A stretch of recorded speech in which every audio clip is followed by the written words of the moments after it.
The NFL summer training camp is happening right now.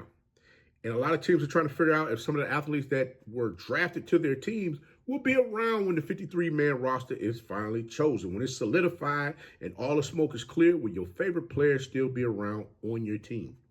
Well, there's some questions that's looming around a couple of players as far as what their status might be, or will they be around, or will some things shake up in a manner which it would give them opportunity to make the team. Well, there's one individual that we're going to talk about is busting his hump right now to get as many opportunities as possible to take a bite at the apple to make sure that he is left standing when the 53-man roster is chosen. So you know what? We're going to go ahead and talk about it, because even though you got all of these pitfalls and slips and slides all over the place that people are trying to leave out here in the road for this young man. You know, he dropped a banana out there on the road trying to leave something there for this young man to slip up and just make an additional boo-boo that's going to cause him to get, moved on about the way so everybody can see, I told you so. But you know what? This young man ain't having it. I like the growth that I'm seeing from this young man. I like the determination that he's showing, letting everybody know that I won't be stopped. I can, I shall, I must, and I will obtain my goal is what he's on right now. And we're going to talk about who that young man is, because you already know this is another episode of Blow the Whistle with your favorite coach, Coach Walker. Guys, I know I have not given you one of these in about a couple of days or so, but I got two of them coming for you. Yes, sir. I got two of them coming for you. They're going to come back to back. But check this out. We got to talk about this thing, because I need first for you guys to make sure you give this thing a thumbs up so other folks can see this daggone content that I'm giving y'all out there in the atmosphere. Make sure you like, share, subscribe. This on the Tomorrow Leader Sports Network platform. I am your favorite coach, Coach Walker. So guess what? On this side of the platform, we talk about any and everything that we want to talk about outside of HBCU sports. Tomorrow Leader Sports Network, we talk about HBCU sports over there, and I got some content that's coming over there that's going to rock your socks. So you make sure you tune in, tap in, like, share, subscribe to that, so we can go ahead and get this thing rolling. Because you know what? We on the road to 15K, and I need y'all to go ahead and get your favorite coach there, so we going to make this thing happen. Because, guys, I got some things that I'm trying to do. So let's get this 15K on out the way. So rock with your coach, all right? But let me go ahead and get back to this thing now. Here's some of the things that's going on right now. We headed on up to 75, going to spin on over there, over 71.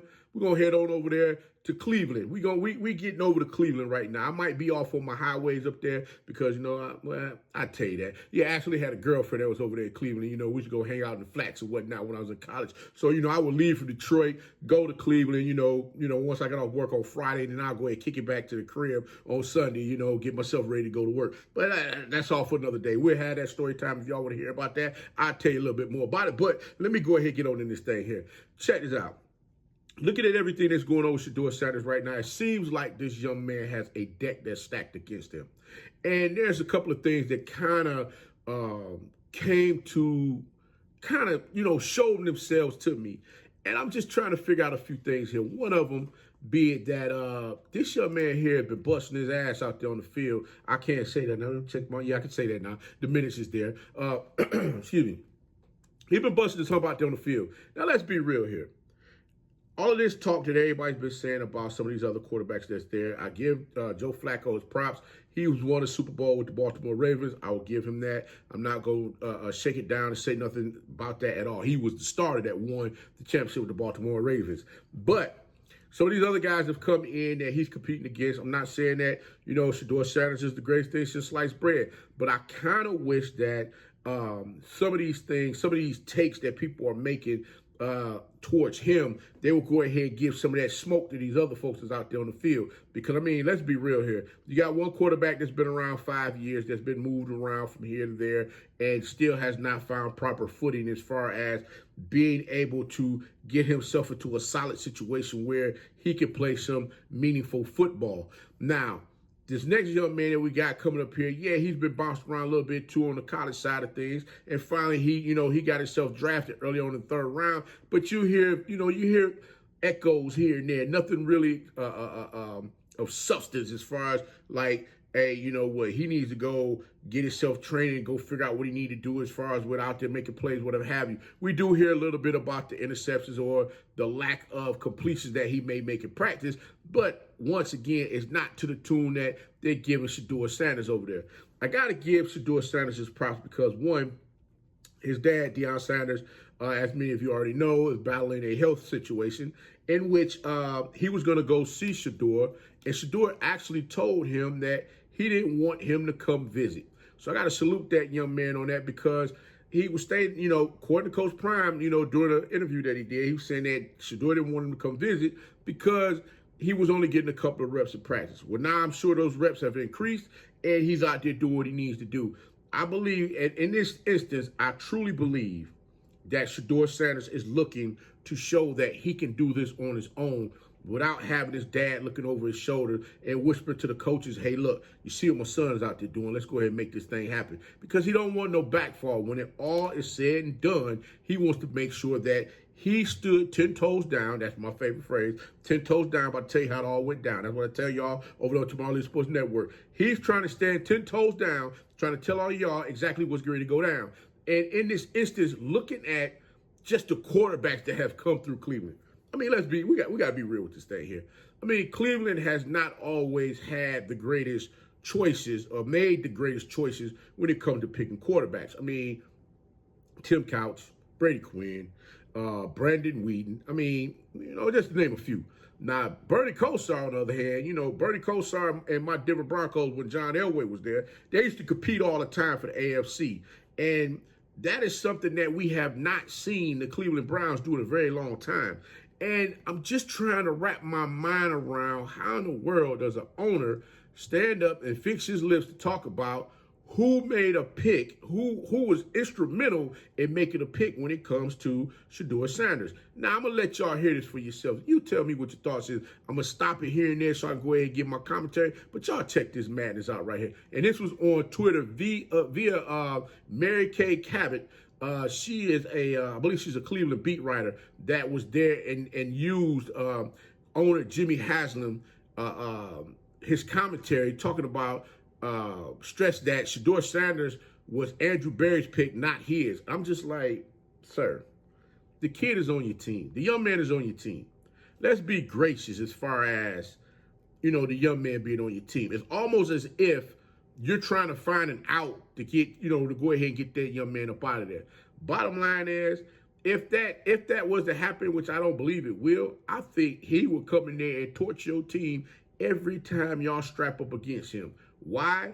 Because you guys have a tendency of getting in your own way and don't understand what's going on. But before I get into all of that, let me go ahead and play what the owner had to say so you get a better understanding of where I'm coming from as far as what my thoughts are about all of this. So hold on, let me make sure I got the volume up here. Yeah, I want y'all to hear this thing. Check this out.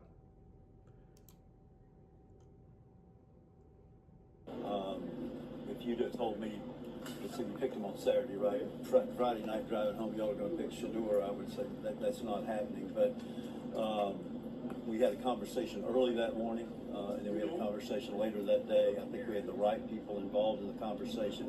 At the end of the day, that's Andrew Berry's call. Andrew made the call to pick Shedeur. Just like who's going to start or what play we're going to call is Kevin's call. But that's Andrew's call. He made the call. Now, shout out to Andrew Berry on making that call. Because obviously Andrew Berry, he sees something that Shedeur Sanders that a lot of folks didn't see. I will say this. If I'm not mistaken, I believe the Philadelphia Eagles was going to pick Shedeur Sanders the next pick after Cleveland Brown had decided that they were going to pick Shedeur in the draft. But I say all of that to say this. I'm like, listen, I really wanted more context as far as the questions that was, being thrown at the owner to get a better understanding of this. Because like I stated before, it just doesn't sound good. And this is Mary Kay Cabot. This was from her X page where she said Jimmy Haslam stresses that Shedeur Sanders was Andrew Berry's pick, not his. And then you hear the owner say, if you would have told me y'all were going to pick Shedeur, I would say that's not happening. Why? Why? I mean, Jimmy Haslam, why wouldn't that happen? That should have been the follow-up question that someone should have been asking. Like, what is it about this young man that made you feel that you didn't need to pick him? Because, I mean, obviously, No disrespect to none of the quarterbacks that's out there. You guys have not picked no great quarterbacks. I'm just being real with you. The last time you were in the AFC Championship, I believe, was 89, 90 against my Denver Broncos. And if I'm not mistaken, Cleveland Browns went back to back to back playing against the Broncos to see who was going to, end up playing for that championship. Excuse me, and see who's going to end up playing for the Super Bowl. Now, I say all of that to say this. I understand that Mr. Haslam, the group took over the Cleveland Browns after the 1999 season because Cleveland Brown they did step off for a little while, and the new ownership came in. They were able to inherit the Browns history, the original Browns team history, and everything that came with it when they came into Cleveland with that team. I say all of that to say this. I'm looking at Baker Mayfield, what he's been able to accomplish since leaving Cleveland. He goes to the Rams. He gets a half a season there with the Rams. Now he transitions over to the Tampa Bay Buccaneers. He's out there playing lights out. I think the young man threw for over 4,000 yards last season. He's balling. I mean, he's having a good time doing his thing. And I say that because, just from evaluating and watching him play on the field, it's like he feels like he's a lot more at ease. And not only that, but he have the playmakers out there. One thing that I would love to see Cleveland do a little bit better, get the playmakers out there on the field instead of just counting on one person to come carry a team. That's kind of like the conversation that Cam Newton was having about Jalen Hurts. The one thing that I disagree with Cam Newton about that whole situation was the fact that Cam Newton was expected to go out there and win a championship with that Carolina Panthers team. Why? Because he put a band of misfits on his back when he was over there at Auburn University and led them to an NCAA championship. And that spoke volumes for him. I mean, he will forever be looked upon as the greatest Auburn quarterback ever to lace him up because he was able to do something that many have not been able to do at all, if do, period. So all I'm simply saying is, listen, today's game is not set up for a quarterback just come out there and just throw passes to a couple of cats out there that want to run routes and think that they might be great and you got to have decent defense out there on the field. No, teams are looking to come out there and score points in droves. I mean, you got teams out there, I'm sure, was averaging anywhere from 27 to 30 points last season, looking to go ahead and just push this thing out the way so that they can keep teams at bay, trying, thinking that they're going to get back in the game and win. And then a lot of times we saw where teams had big leads and they ended up losing them leads because the other team's defense was able to kick in and slow things down for that opposing team's offense. All I'm simply saying is this. When we sit down and make comments like that, talking about if the decision was yours, you wouldn't have made that call. I'm like, listen, this is my take with it. If that's the case, then look yourself in the mirror and understand why you guys continue to keep losing no matter what you do. Yeah, you made it to a playoff game in 2021 with Baker Mayfield. I give you that. But when's the last time you played for an AFC championship?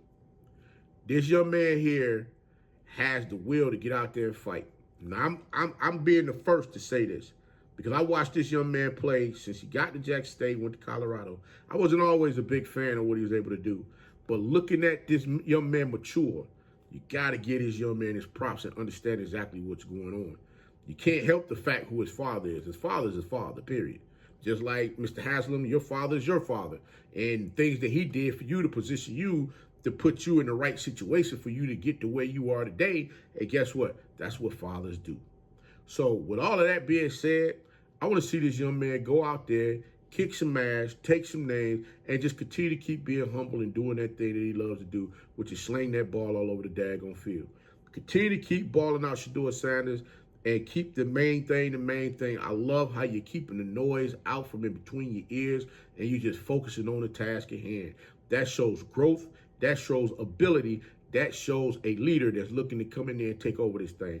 And I honestly, truly believe, looking what that young man has been able to do for those young men, and not only the young men, but just the young folks in general in the area, speaks volumes with everything that's going on right now here in this world. Salute to that young man, Shedeur Sanders. Get out there, make yourself proud, make your family proud, just make this thing happen. But you know what? I'm going to go ahead and get up on out of here. This is another episode of Blow the Whistle with your favorite coach, Coach Walker. But until next time, we out this thing. Peace.